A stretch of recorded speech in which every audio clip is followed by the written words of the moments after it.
At some point, did you make a 911 call? That is correct. I did call the police on the police. All right. And why did you do that? Because I believe I witnessed a murder.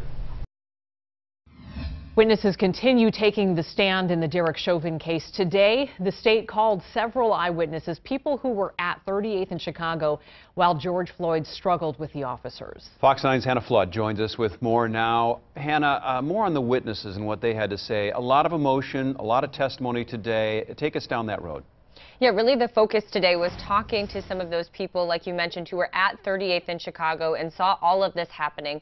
The last person to take the stand today was a Minneapolis firefighter, and she just happened to be taking a walk in the area of 38th in Chicago on May 25th.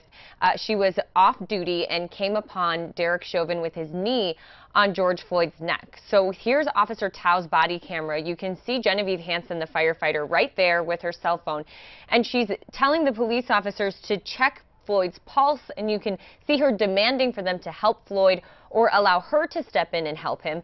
She ended up calling 911 and asking to talk to a supervisor after witnessing all of this. And she said it was extremely hard for her to watch what was happening without being able to step in. When you couldn't do that, how did that make you feel?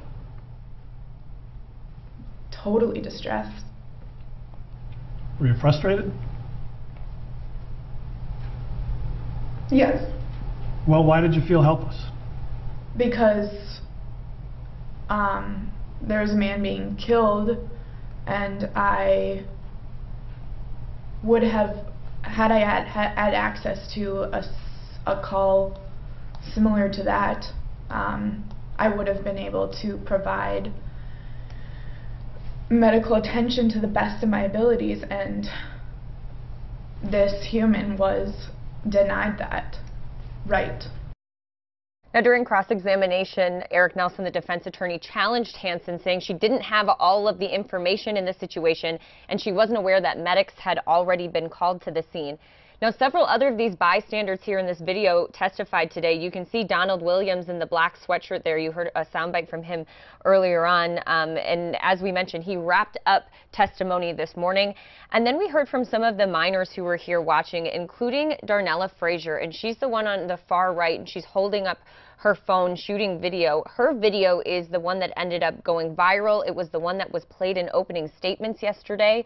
And she got on the stand today talking about the helpless feeling that she was feeling while all of this was unfolding.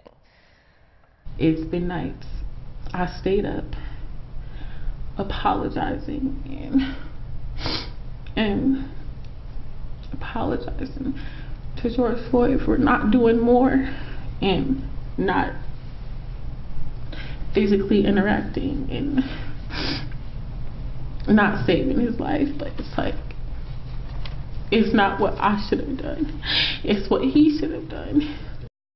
That's something that we heard from several witnesses today, that they felt helpless because they were asking, quote, one of the teenagers said, quote, the highest power, the police, for help, and they weren't responding, and they just didn't know where to turn. So a lot of emotional testimony today, and we can expect that firefighter Genevieve Hansen to be back up on the stand for more questioning first thing tomorrow morning. Randy and Amy.